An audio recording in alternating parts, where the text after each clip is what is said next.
So to finally feel recognized for your experience, I'm hoping that this conversation and sharing this, which is such an incredible act of vulnerability on your behalf, does help heal. Because my guess is that you're going to have myriad of people who come out saying, oh my gosh, that's exactly how I felt too.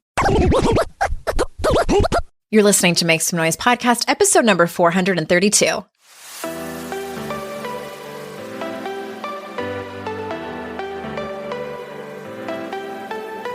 Welcome to Make Some Noise podcast, your guide for strategies, tools, and insight to empower yourself. I'm your host, Andrea Owen, global speaker, entrepreneur, life coach since 2007, and author of 3 books that have been translated into 18 languages and are available in 22 countries. Each week, I'll bring you a guest or a lesson that will help you maximize unshakable confidence, master resilience, and make some noise in your life. You ready? Let's go. Hi, everyone. Welcome to another episode of the show. I am feeling especially apprehensive about this particular episode, and I'm going to tell you why. It is a conversation about shit that matters with unqualified people. One of those episodes. For those of you who might be new to the show, I haven't done one in a little while, and these are basically conversations that I have with people in my real life that are my friends. And we're not coming at this from an expert angle. These are real conversations and we're kind of working through things in real time. And for this particular episode, I had kind of like a smack me in the face moment of self-awareness. And usually when that happens, I immediately go to my best friend, Amy Smith, and talk it out with her.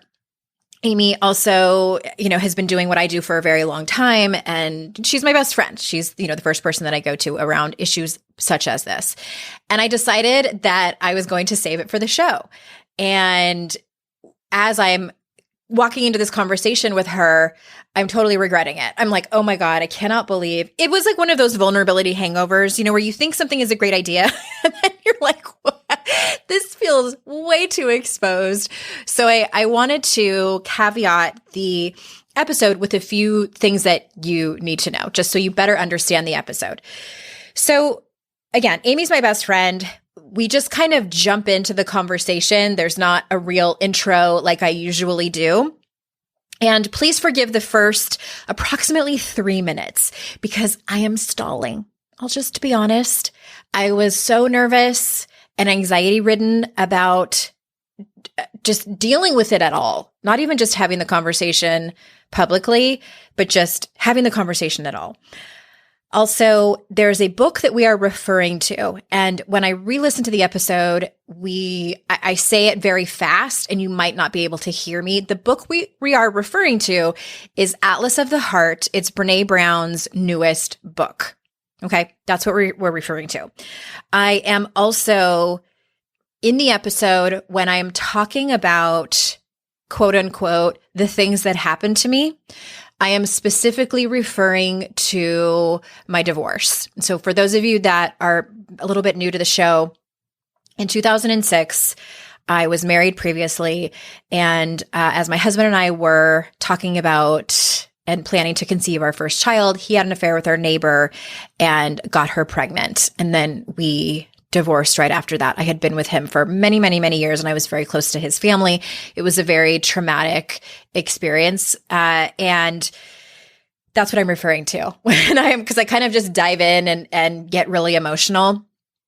And speaking of emotional, after listening back to the episode, I can tell that I'm not sad about it. So I want to kind of preface that just so you know. I do break down and start crying, and there's a lot of really awkward pauses that I wanted to edit those out, but I'm like, no, let me just leave them because that's real conversations and how it works. And I am emotional about it, and you'll find out why. So I just want everybody to know I'm okay. I'm not particularly sad. It's just a very emotional topic. And I wanted to make that distinction because this is one of those like emotional intelligence types of things where it was helpful for me to learn that about myself, that, naming what is actually going on. Again, wasn't particularly sad, just sometimes we cry when we have a really vulnerable conversation with someone, when we are telling someone that we trust something that is especially difficult for us to say out loud.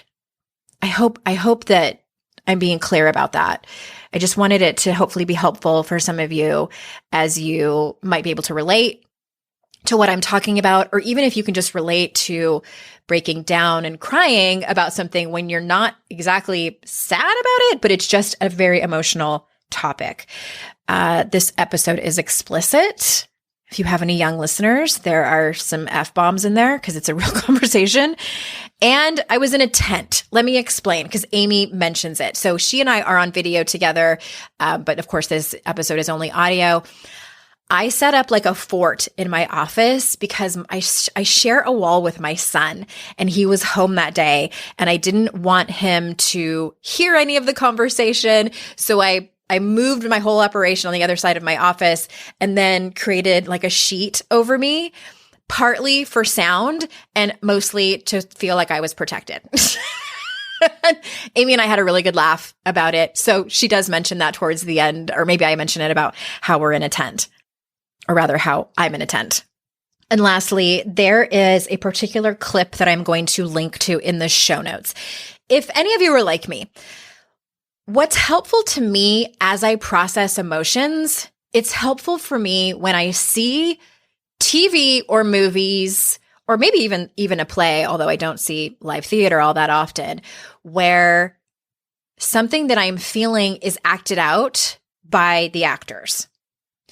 And I don't know what it is. I don't know if it's like kind of separating myself and seeing it and being able to see their emotions, obviously, if these are great actors, and it helps me to be able to feel seen in the emotions as well as process the emotion itself. So there's a particular scene, you guys know I'm a fairly, wouldn't say I'm a huge fan, but I'm a fan of the Sex and the City series. And there is a scene from the first Sex and the City movie where Carrie is very upset with Mr. Big, as she had many times. And for those of you that aren't familiar with the show, basically they have a long relationship that is dramatic, and they get married, and he gets cold feet and decides to leave her at the altar. And then he changes his mind, and they meet right at that moment where he's trying to apologize to her for standing her up and leaving her at the altar. And she is very upset with him. It's a very short clip. I can't watch it without crying. Even just like thinking about it makes my throat clench up.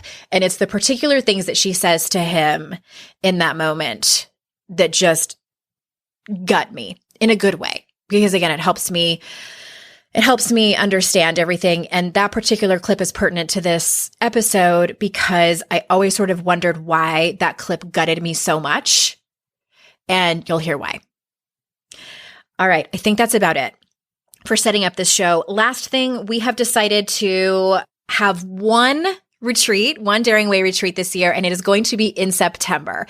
It is going to be a non-recovery focused retreat in Asheville, North Carolina. And that is over at AndreaOwen.com/retreat. Stay tuned because I'm going to do an open house, like an open Q&A over here within the next couple of months. If you're interested in going and you're not quite sure yet, you might want to talk to me and have some questions, you will be able to do that. So stay tuned for that. And I guess without further ado, here is the conversation about shit that matters with unqualified people between me and my best friend, Amy Smith. I don't know how I'm feeling. I think I'm just like questioning my entire existence. Yeah. No, I'm being dramatic. Isn't that like existentialism? I think so.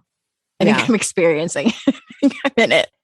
Well, and to be fair, to give a little bit of context for you and the people, I like to batch interviews for the podcast, and I have interviewed 3 experts. So this is my 4th call. And I've interviewed 3 experts on trauma and different modalities of trauma therapy. They were all therapists. So it was all these really deep conversations. Mm-hmm. So that's always good. It's a little bit. Oh, you mean today? Like today you've had back to back. Oh, okay. This is where my head went. I went, oh, you've discussed emotions and this book with 3 other PhDs or therapists. And now you just want a life coach's perspective. Now I just want like an average Jane. Yeah, just let's have the layman's perspective. No, we talked about, I interviewed Elizabeth Kupferman. She's a therapist and she talks a lot about like complex PTSD and like the 4 trauma responses, the fight, flight, freeze, or fawn. Yeah. And then I talked to a really interesting woman, Sarah Payton, who talks a lot about epigenetics. Oh, yeah. And then, and like ancestral healing. And then Britt Frank, who's always amazing. She has a book coming out. So it's just a lot of different experts. And now you. Yeah. Whatever works to help us all heal, right? Right. Yeah. I feel like there was a lot of years where I was like, why the fuck was I born in this family? until I realized like, oh, to learn how to speak up for yourself and then teach everybody that too. You know, I know you and I both talked about that, about feeling othered in your family. Okay. So why don't I know that I have given you like no context. I have no idea what we're talking about at all, but I'm good with it like that. Okay. Yeah. And it's funny because like when this happened, so I had like a moment, I had like an existential crisis moment, like, I don't know, a week and a half ago. And then I messaged you right away and was like, hey, can we talk about this on the pod? So I didn't even immediately tell you what was going on, which I usually do. Right. And so, okay, I think that's where I'll start so I was in the car and you and I both have the Atlas of the Heart book. Yes. Have you listened to the Unlocking? Because I know you were saying that you were catching up on Brené's podcast, the Unlocking Us episodes, where it was like a 3-part series where her and her sisters were interviewing her. Okay. Yes. So I was listening to that in the car with Sydney. My daughter was in the back seat. And there I am happily rolling along. And granted, at this point, I had only gotten through the first chapter of the book. I think through chapter 1. And I was listening to it. And I'm going to share my screen to play an excerpt of the podcast. And P.S., I was frantically researching, like, is this legal to play someone else's podcast on my show? Yeah. It is. I found out it is. Yeah. As long as it's you can't, anyway, the long and short of it, as long as you're doing it in the context of how we're doing it. So we are going to talk about it and you can do it like for journalism purposes or, critiquing and commentary and things like that. Here we go. So I'm going to play like a minute of it and then tell you why this was just like, holy shit. Like I felt like the earth move under my feet. Okay. And had to turn it off. Okay. We still talk about the primary difference between shame and humiliation being the construct of deserving. So if I'm a teacher and I shame a student and that student's self-talk is, God, I didn't deserve that. That's the meanest, rotten, most terrible teacher. I didn't deserve it. We used to say all the time that humiliation is less dangerous than shame because as a caregiver, it's very likely that we'll hear about it because they're not internalizing it like they would shame. If they process that as shame, God, she called me stupid, I am stupid. She's called me stupid, I am stupid. The problem is if we look on 147, this is based on the research. We define humiliation as the intensely painful feeling that we've been unjustly degraded, ridiculed, or put down, and that our identity has been demeaned or devalued. And it's similar to shame because we feel somehow flawed when we're in that emotion. But again, when we're humiliated, we don't believe we deserved it. And the new research, this is coming from Linda Hartling, who's the director of a global transdisciplinary group called Human Dignity and Humiliation Studies. They call themselves the nurturers of dignity. Hartling and her colleagues describe humiliation as unjustified mistreatment that violates one's dignity and diminishes one's sense of self-worth as a human being. So a collection of studies has really challenged my thinking about how detrimental and dangerous humiliation is. So, oof. What did you pick up from that? And I'll tell you why this like knocked me over. Thanks to her work, we've talked a lot about the difference between shame and guilt of I am wrong versus I've done something wrong. And I think this newer research, at least what I'm hearing from her, is the shame is I deserved it. Like I'm wrong and I deserve to be humiliated or I deserve to be shamed, versus humiliation where you're experiencing that sensation of ridicule or embarrassment, tenfold, but you feel as though you didn't deserve it. Like why? Unjustified. Yeah, it's unjustified. Why is this here? So as it relates to, I'm really curious to hear, because I can think about all of the kind of the bevy of different circumstances that you've had in your life that have been infused with shame or humiliation, largely humiliation, I would think. So I would think having, and this is really what Brene talks about a lot with this book, is having the language to define what you're feeling and what's happening for you. And that sometimes when we categorize something or have a label or have the language, sometimes it's a relief, but sometimes it fucking knocks us on our ass. Both. Which it sounds like that happened to you. All right. So don't leave me hanging. I'm dying to know. Okay. Well, and then she went on, just for context for people listening, like she went on to talk about, and it's from the Unlocking Us. We'll put the link in the show notes, episode 2 of 3, when her sisters Barrett and Ashley interviewed her. She goes on to talk about a study that they did in the early 2000s. And by they, it's this Linda Hartling and some colleagues. They studied some school shooters, like in the late 1900s. That sounds so weird to say. In the late 90s, which is true. Late 1900s. Turn of the century. Turn of the century. But I'm assuming, I don't know for sure, but I'm assuming those were all boys and young men that they studied, and it wasn't that big of a cohort of them.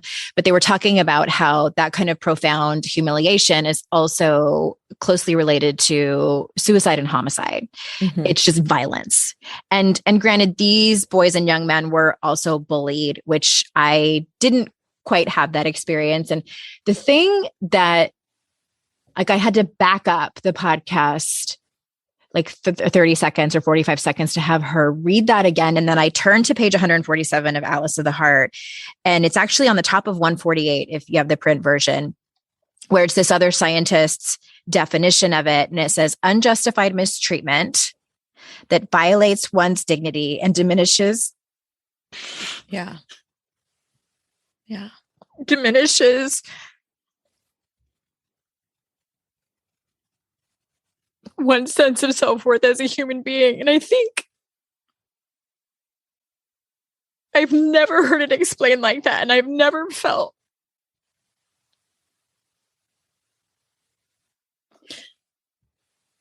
like anyone could describe it exactly how I was feeling it. Like and I think anybody who's listening who has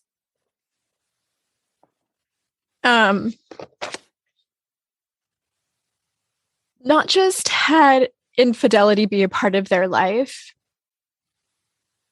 but everybody knows about it. Right.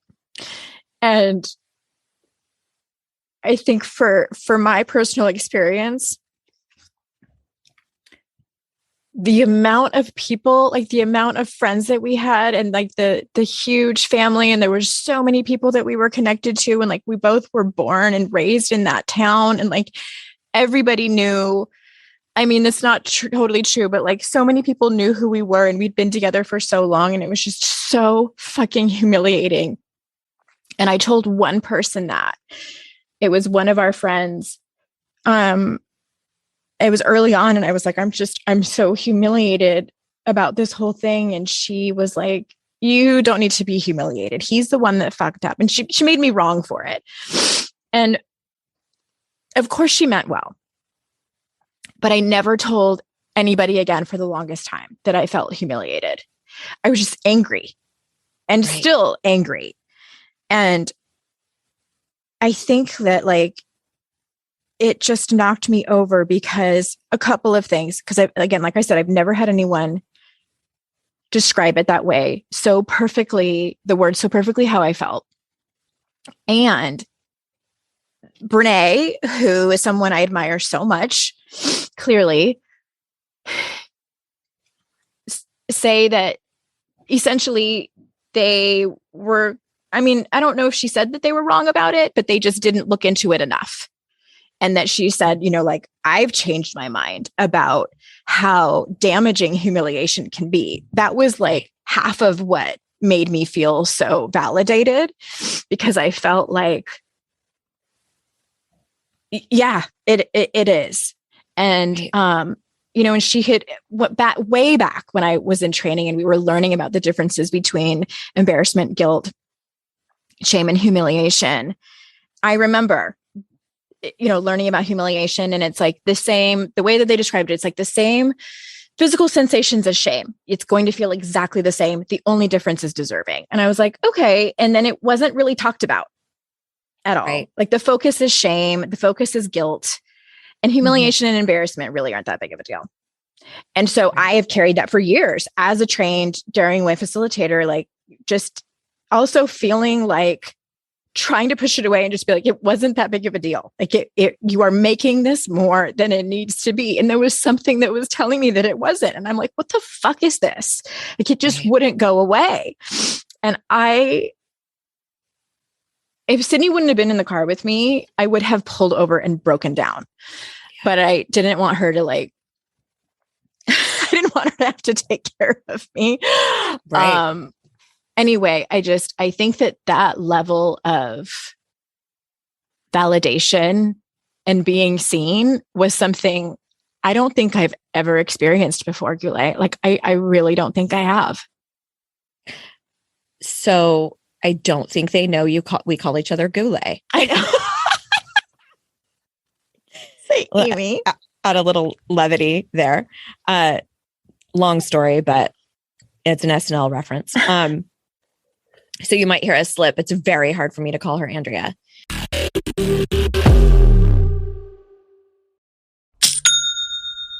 Shopify's already taken the cash register online, helping millions sell billions around the world. But did you know that Shopify can do the same thing at your retail store?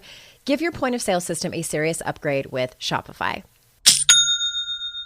With Shopify, you get a powerhouse selling partner that effortlessly unites your in-person and online sales into one source of truth. Track every sale across your business in one place and know exactly what's in stock. Connect with customers inline and online. Shopify helps you drive store traffic with plug-and-play tools built for marketing campaigns from TikTok to Instagram and beyond. Get hardware that fits your business. Take payments by smartphone, transform your tablet into a point of sale system, or use Shopify's POS Go mobile device for a battle-tested solution. Sign up for a $1 per month trial period at shopify.com/noise, all lowercase. Go to shopify.com/noise to take your retail business to the next level today. Shopify.com/noise. It's hard to find a great mentor who can help me level up. My dream mentor, Shonda Rhimes. So I was really excited when I heard she has a class on Masterclass. With Masterclass, you can learn from the best to become your best. Masterclass is the only streaming platform where you can learn and grow with over 200 plus of the world's best. For just $10 a month, an annual membership with Masterclass gets you unlimited access to every instructor. And you can access Masterclass on your phone, computer, smart TV, or even in audio mode. I'm always looking for ways to be a better writer, so I took Shonda Rhimes' screenwriting class. It helped me gain concrete technical advice, including structuring, the writing process, and with shows under her belt like Grey's Anatomy and Bridgerton, it was so helpful. Plus, every new membership comes with a 30-day money-back guarantee. Don't wait another moment to start your learning journey with Masterclass.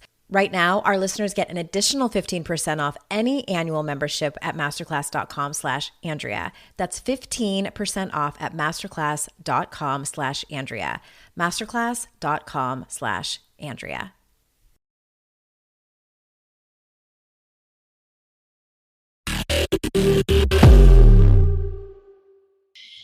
So, a couple of things. First off, the amount how earth-shattering it is to actually feel seen is, especially you and I have been having conversations how there's no shortage of people around us who aren't capable of that. They either aren't the ears that can hear us, they're not the eyes that can see us, they're not, they don't have the energy that can hold where we're at. So to finally feel recognized for your experience, I think is huge. And I also think, I'm hoping that this conversation and sharing this, which is such an incredible act of vulnerability on your behalf, does help heal. Because my guess is that you're going to have myriad of people who come out saying, oh my gosh, that's exactly how I felt too. And there's a couple things that I think are worth underlining here. The first is her statement around diminishes sense of self. Mm-hmm. To diminish self, it's like, I don't know what a good metaphor is, like a statue that keeps getting kind of like chipped away until it's no longer recognizable. And the amount of trying to find the pieces that can help you build that statue back up again. Mm-hmm. And everyone around you is going, what cracks? What are you talking about? What cracks? What pieces? What are you talking about?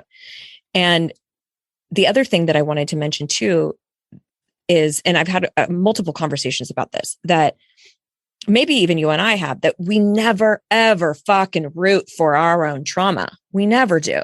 We never want to say, I was abused. We never want to say, this was an extremely emotional issue to surmount, or I was wrong, or even for myself, that this has been the first year at age 42 that I have been able to claim that I'm a survivor of religious abuse. Mm-hmm. Because we don't want it to be that. We want to say, we want it to be light. We want to say it's not that big of a deal. We want to say, oh, I got through it, or I'm surviving. And we want to do the comparative suffering thing that Brene talks about. Like, so many people have it worse. And so we belittle our experiences. And then that is compounded by other people in our life, like the friend that you had who tells you how you're feeling is wrong. And if it is painful to you, it is valid, period. Yeah. And I think compounded, it was not that long later that I had to do some continuing ed that I've been telling you about. And I'm super interested in Dr. Gabor Mate's work. And he talks a lot about trauma. He talks about addiction too, a lot. But, his philosophy and what he says over and over again is your trauma is not about what happened to you. It's about what happened to your body. It's about how you try to cope now. It's about how you're trying to relieve that pain if you're doing it through behaviors that don't serve you. Like, that's when he talks about addiction. And that was helpful for me because, I kept thinking to myself, my self-talk, and some people, like, if I talk about it on social media, I always get those comments, super rude comments of like, why are you still talking about it if it happened 15 years ago?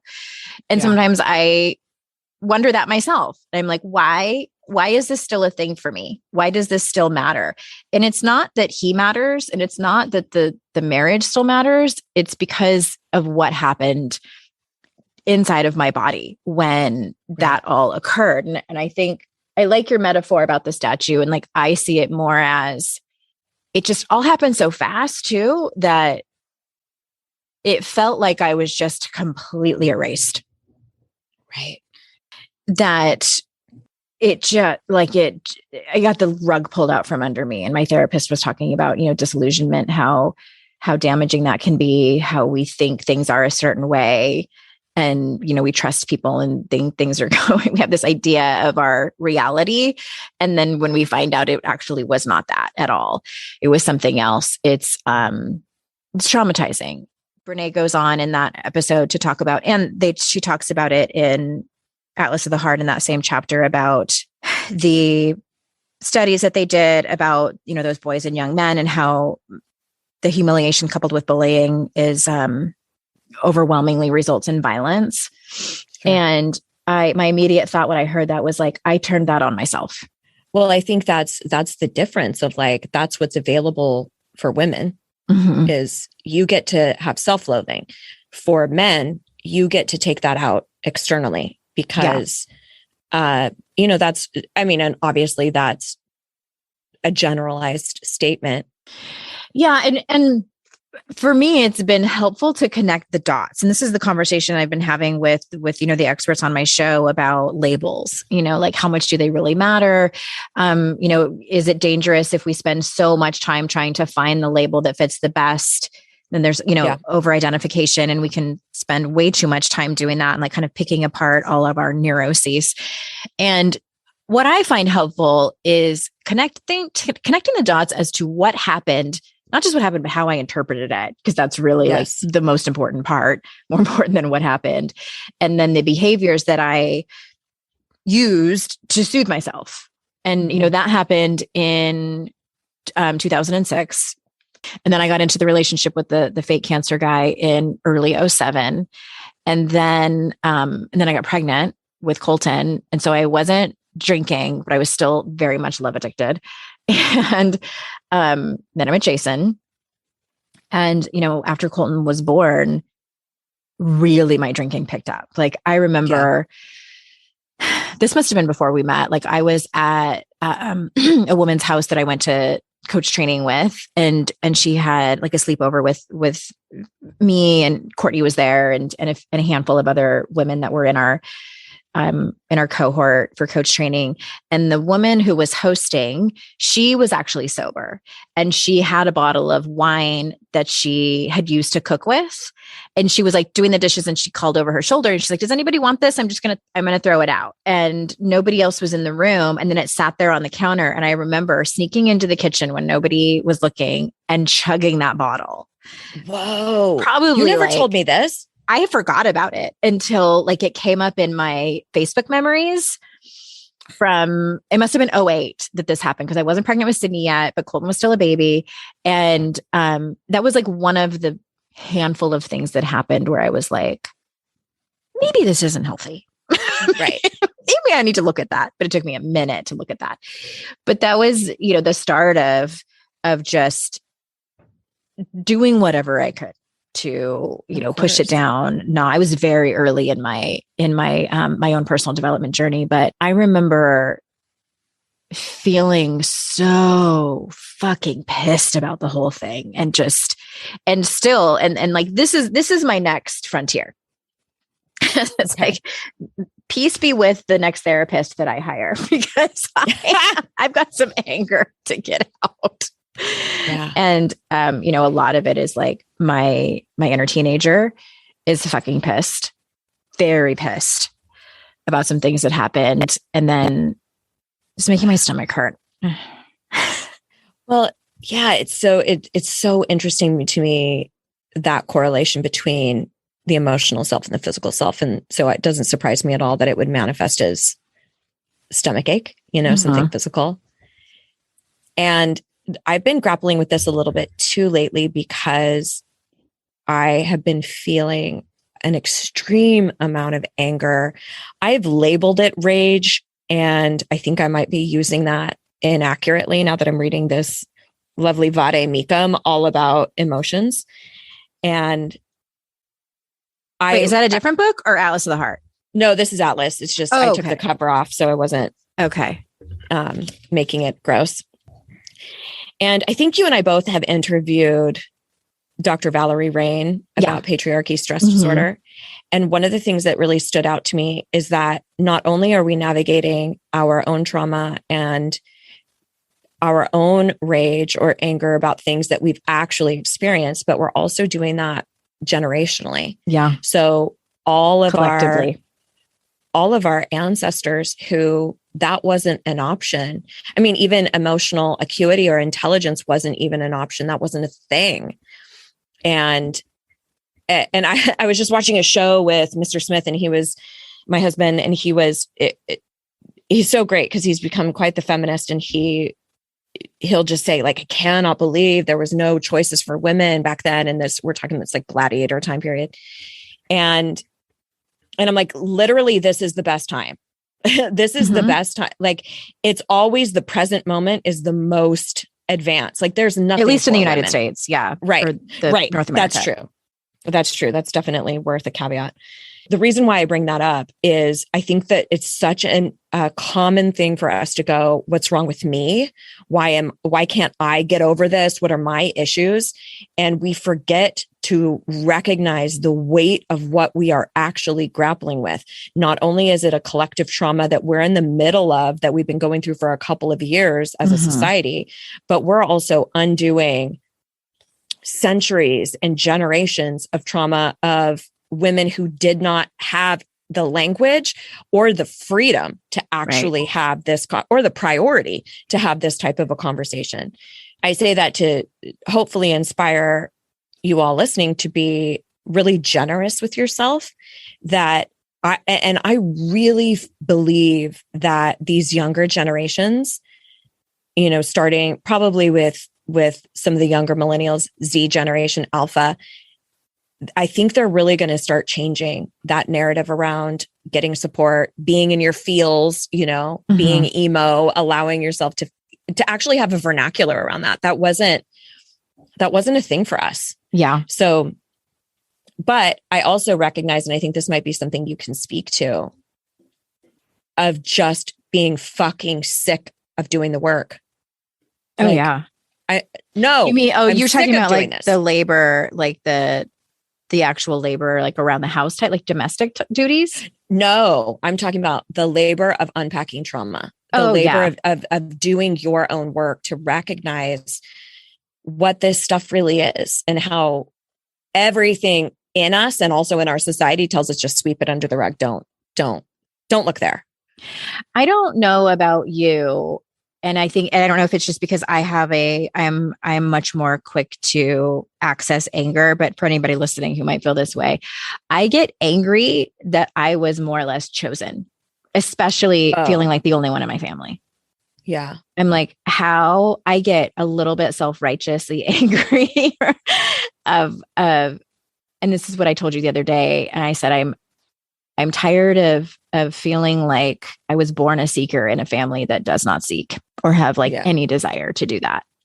Yeah. And like, you know, I've heard people say, and some people are joking about it, like the universe puts you in families where those people are your teachers and where you have the biggest lessons to learn. And I'm like, fuck you. I don't want it. I don't want to be the one. Yeah. It's looking out. I feel, and this isn't every day, but I have moments where I'm like, God, it seems so much easier to just be not interested and not know what you're missing.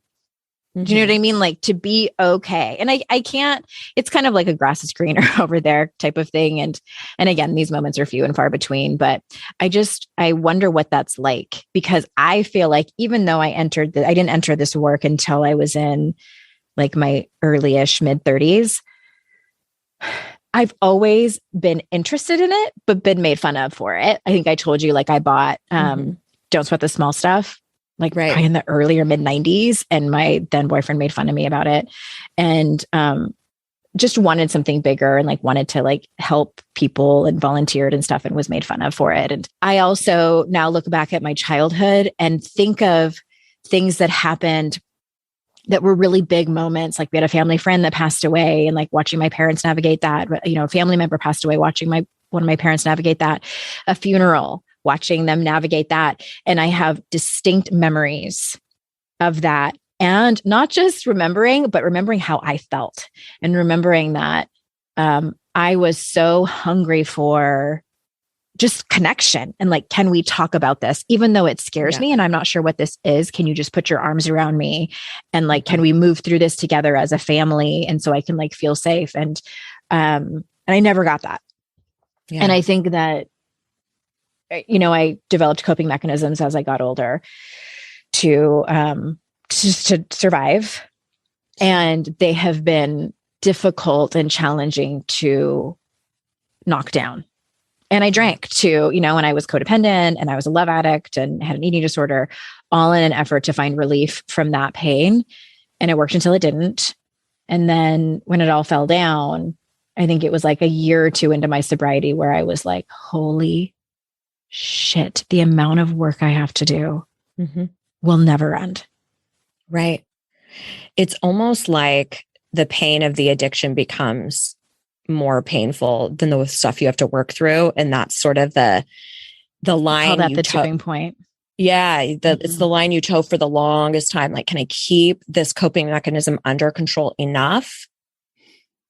But that's not typically how addiction works, you know? Some people stay in that place for a long time. My heart goes out to them. That's rough.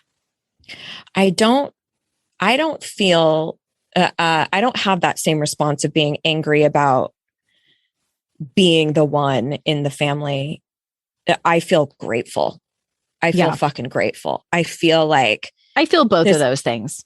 It's such a light worker bullshit thing to say, but I feel like I am so grateful to be walking in the light and to choose the light instead of the dark. And I've had some really amazing conversations with people in my family, but I think one of the big differences that I'm noticing just in this conversation is there was a lot of safety in my family. There was a lot of emotional safety in my family.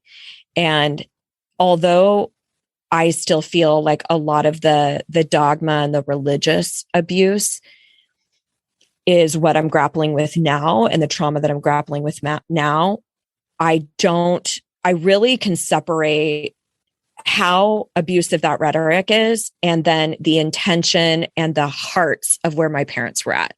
And I feel like they genuinely, really, truly thought everything was with so much love. I think a lot of the stuff with purity culture and, just the whole idea that you need saving and all of that, I think is incredibly detrimental to someone's well-being.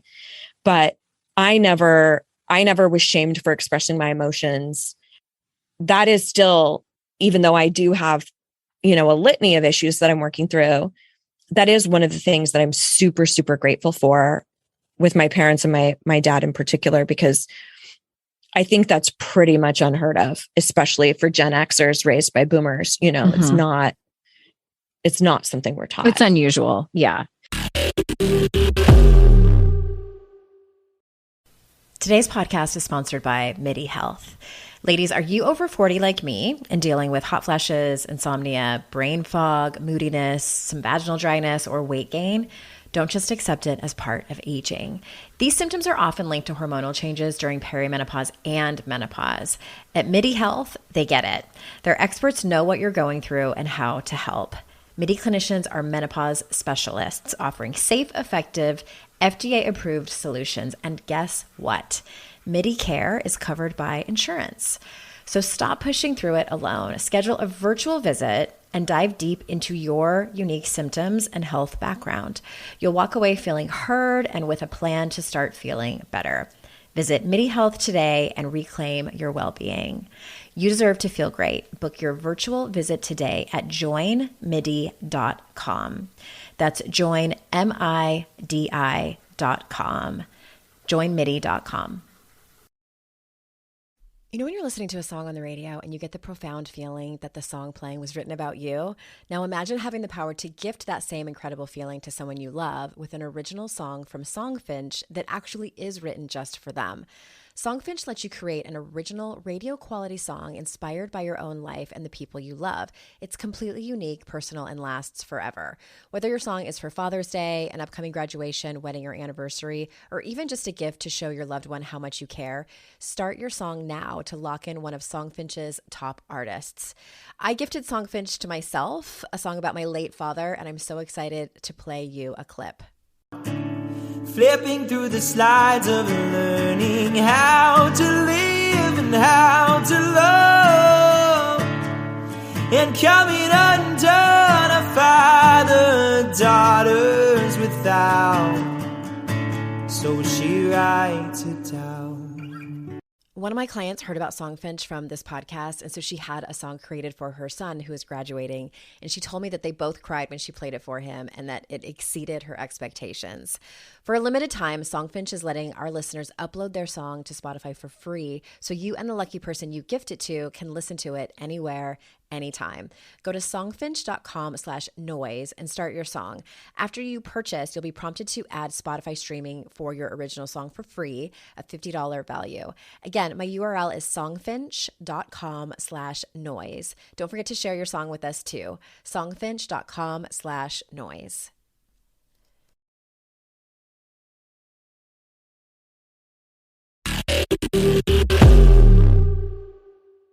Yeah, that's awesome. I think that this book is so incredible. And I've been reading her work since 2009 and always find something useful in all of them. But I'll tell you what, like, I can't even put into words how validating it felt to have her. And, and it's like, kudos to her for like continuing to do the research on these fields. Because Brene is famous enough where she could be like, all right, like I'm done, but that's not how science works. And we're seeing this now with the science within immunology and virology in the pandemic, and scientists learn more things and they change their mind and things change. And even the science is different. When I went to college in the mid 2000s to get my degree in exercise physiology, like a lot of the research is showing similar things, but a lot of it's different. And so I'm grateful to her and her team for continuing to look at the research. It's going to be really interesting what happens as the decades go by. I wonder, these are the things I think about as I lay in bed trying to fall asleep with my middle-age insomnia and my existential crisis. Like I wonder if what we're experiencing now, and I can only speak for culturally and socially here in the US, this sort of rumbling, if you will, and discomfort and real fighting that we're seeing within people. I wonder if this is the result of generations and generations and generations of trauma. Like absolutely coming up like a volcano, like, well, I think Yosemite, or what is it? Old Yeller? No, Old Faithful. Old Faithful. Old Yeller is a dog. Oh my gosh. Oh my gosh. Old yeah, Faithful. Of course it is. I absolutely think that's what this is. And I also think we've compounded it with technology, which is quite menacing because we have vehicles for violence that we didn't have before, right? So if we're talking about how humiliation, this idea of I'm being made wrong and I don't deserve it, which pretty much everybody is kind of feeling an element of that, some degree of that. And so let me take this to social media. Now we have access to weaponry that we did not have access to in the past. So there's all of these additional elevated ways in which not only are we able to be violent, but we're also able to express it in a way. And so the idea of like the way that has catapulted just in the last handful of years, where we can take out that aggression, our stances, our thoughts, our opinions in a multitude of different places.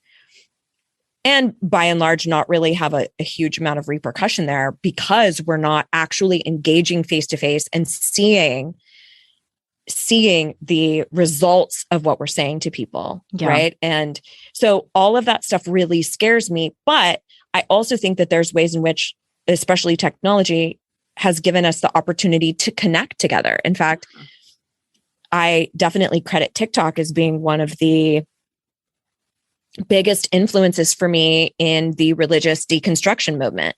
There's movements that are happening around fat phobia or ableism or racism or all of these different things that have also been a dormant message or slow to sort of a slow burn of getting out there. So I think I see pluses and minuses of it, like where I get excited for some of the younger generations that they're just not going to tolerate bullshit. And then I see some other sides of that are like doubling down on some really archaic, antiquated notions about how we should behave. In fact, have you read the portion in Atlas about cognitive dissonance? No, I maybe I have, but I don't remember. It's so interesting. She references another book. So this was not necessarily Brené's specific research, but this other book that chronicled a doomsday cult. And this gentleman, and I would have to look up his name and we can throw that in later if we need to, but he predicted that, okay, the people who are super invested in this message, when that doomsday comes, that date comes, I think it was December 21st in the 50s, somewhere in the 50s. When that date comes and the rapture doesn't happen, the people who are highly, highly invested in this will actually double down once they've received the information that you are wrong. Mm-hmm. They can't hold that in their mind, those two competing thoughts of I'm wrong and I believe this thing. So how the fuck can I make sense of that? And he said, they will double down. The people who are less invested in this cult will use that as a sign of like, okay, here we've been given literal proof that this isn't going to happen. And then they'll leave the cult. So, and at the time, that sort of fatidic prophecy was kind of unheard of in the research, right? It was unheard of that once presented with the information that people would actually deny it, kind of like results of an election. Mm-hmm. And he was absolutely right, because those people then said, oh, we've been spared. God has actually decided to spare us because we've been so faithful. Mm-hmm. That's sort of the way in which we start to go, I cannot possibly be wrong. So let me double down on all of this stuff. And she uses references too of like smoking when you know that you shouldn't be smoking, but then you also still want to smoke, and how you're holding those two things. So you have to make it make sense. Make it make sense. Yeah. So it's like, well, I do this because I don't want to pick up another bad habit, or I don't want to gain weight, or I don't, whatever other bullshit narrative. Yeah. I agree with you. I think I think I even told you, I think this is the most important book of our generation. One of them. Yeah. And when I think about things that have happened in our culture, whether it was before I was born or that I've seen lately, the pendulum seems to swing like completely the other direction before it evens out. And my hope is that it evens out soon. I get a little nervous about, the future for my children and things like that, but I'm happy that, and when I say swinging the other way, I think there is a lot of over-identification happening. I think that, people spend a lot of time, and it's a tricky balance, a lot of time trying to label themselves and just defending their poor behavior by saying like, well, I'm this, and well, I have anxiety disorder. And it's like, yes, that's true. And, what are you going to do about it now? Mm-hmm. But one of the other points I wanted to make is, if people have been listening to the show for a while, first of all, thank you. And second of all, I've talked about all the different therapists I have, and, starting with Christine, who was my first therapist, and I saw her on and off for probably 20 years. Wow. And then I've had a couple therapists here and there that I didn't see for very long that weren't that helpful, but I had an EMDR therapist, and that was pretty helpful. And then, I worked with Jessica Clark on the sex stuff, and worked with Helen, my trauma therapist from last year. And I think the thing I want to say is, one of the mistakes that I have made, I don't know if I've ever articulated this before, but I realized this when, I can't remember who asked me. I don't know if it was Helen. Oh, I think it was when I went to the ADHD specialist, and she said, and I'm sure Helen asked me this too, and she said, what do you want to have happen? Right. Like, what do you, and we do this in coaching, like where you say like, how do you want to be different? Like, part of it is expectation management. Right. We want to know, like, do you have expectations that are just completely unrealistic? Or is that something that you maybe need to see a therapist for, or something else? And I was like, oh, I want to be cured. Like, I want to be totally better. I want a fucking exorcism. Yeah. Can you serve that up? Because I will give you all my money if you can get this trauma out of my motherfucking body. Like, I am ready to not have it anymore. And I that's one of the expectations I think that I had to check for myself. And what the conclusion that I've come to is that all the therapists that I've seen have helped me like stepping stones, like as like a kind of board of directors that have helped me get to this place. And I don't think it's any accident that when we are ready to hear something, that we truly hear it. And I think that that's why, that message hit me so hard when on Brené's podcast, when she was talking to Barrett and Ashley, and some of the experts that I've had on my show have pointed me into directions that were so incredibly helpful. And my point is, at this stage, I think I've finally settled in, and I've always known this like on a surface level, but I think I've finally settled into this truly is like a one day at a time, one layer of the onion of being healed at a time. And I will continue to have people in my life who are, holding up a mirror to me and the parts about myself that I don't particularly love.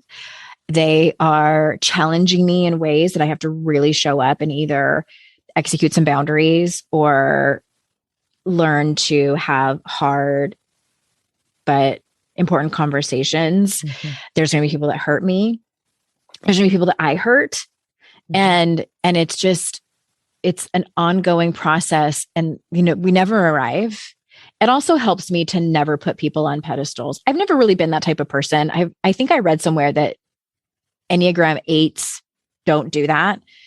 But what I tend to do is I feel like there are certain people who have parts of their life really well put together.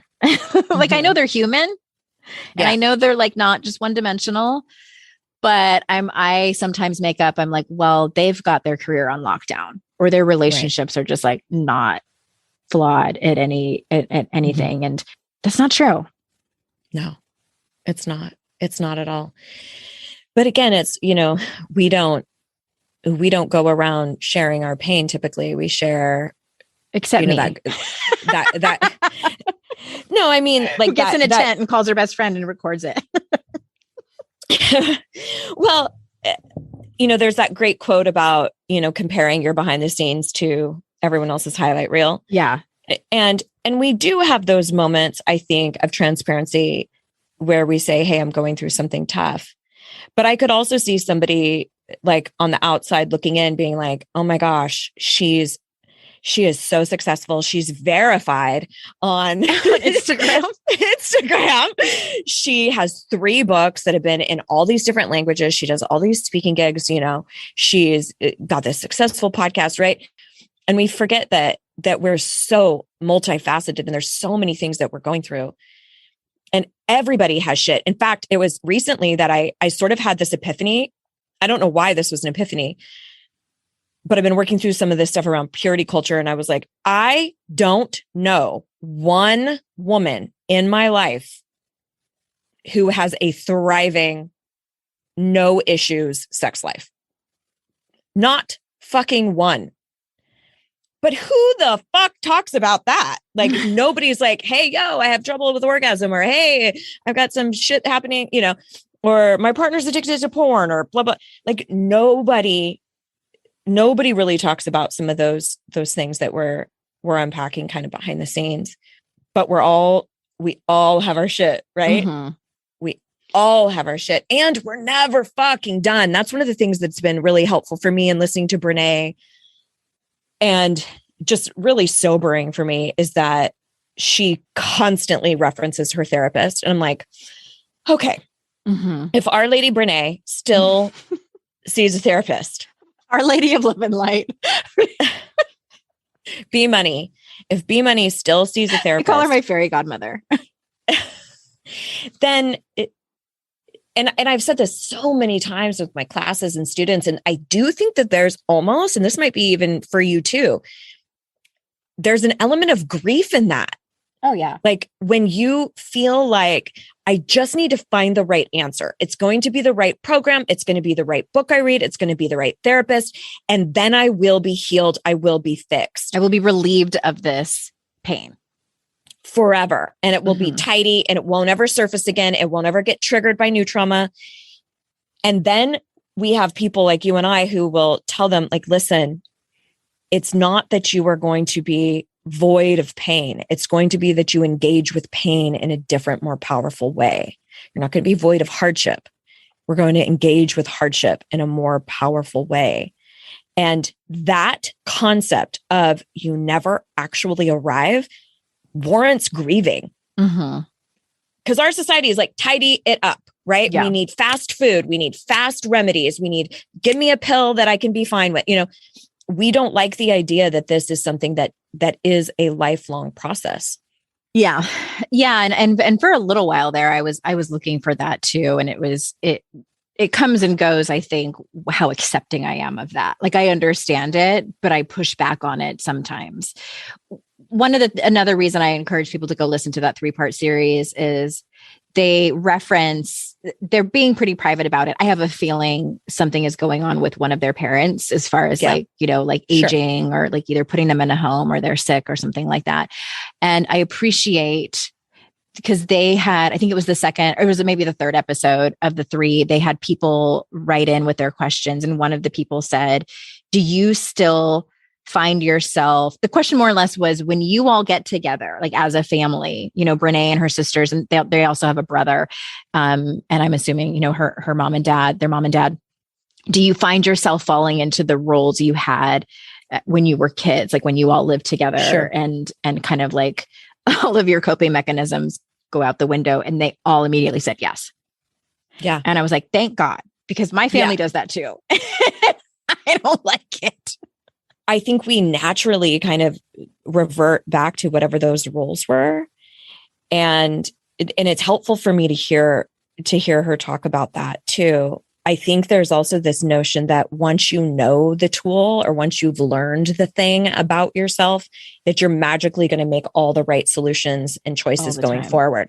That, you know, for myself, that I beat myself up the most when I don't speak up for myself in the way that I teach, because that's my main focus in my work is communication.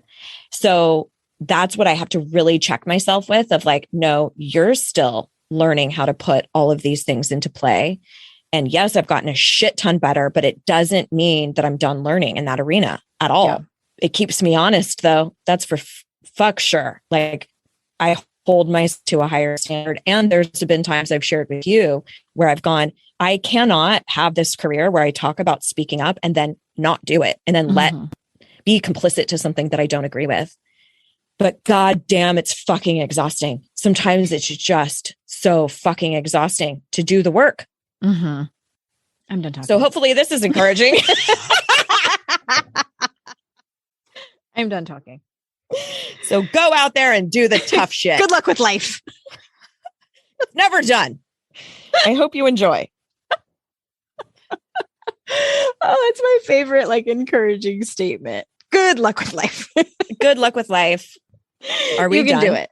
Sometimes. Are we done? I think Still so. talking. I think so. Okay, I'm just going to end. Thanks. You're such a good friend. Likewise. Okay, bye. Hi there. Swinging back by to say one more thing. You know how I'm always giving advice over here on the show and on social media, and a couple of those things is that I'm always telling you to ask for what you want, be clear about it, and also ask for help. So I am taking a dose of my own medicine, and I'm going to do that right now. It would be the absolute best and mean the world to me if you reviewed and subscribed to this show, Make Some Noise Podcast, on whatever podcast platform of your choice.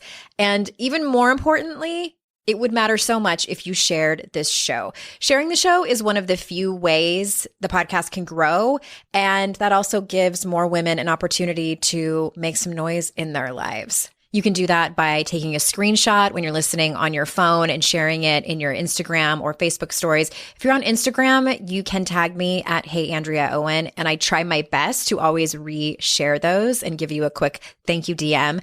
And also you can tell your friends and family about it. Tell them what you learned. Tell them a really awesome guest that you found on the show that you started following. Whatever it is, I appreciate so much you sharing about this show.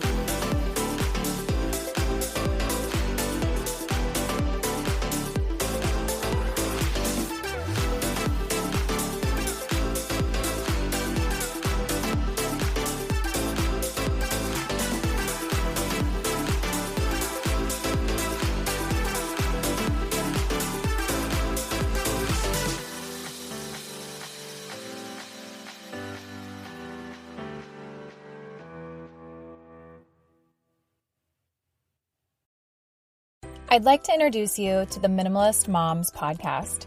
It's hard enough being a mom, and the last thing you need is stress from too much stuff and an overcrowded schedule. For too long, I lived with the mindset that bigger was better, and the more I added to my life, instead of feeling better, I felt overwhelmed. It was time for a radical new mindset. Less is more. I'm not into extremes. I didn't throw everything away. My brand of minimalism is more about adding than subtracting.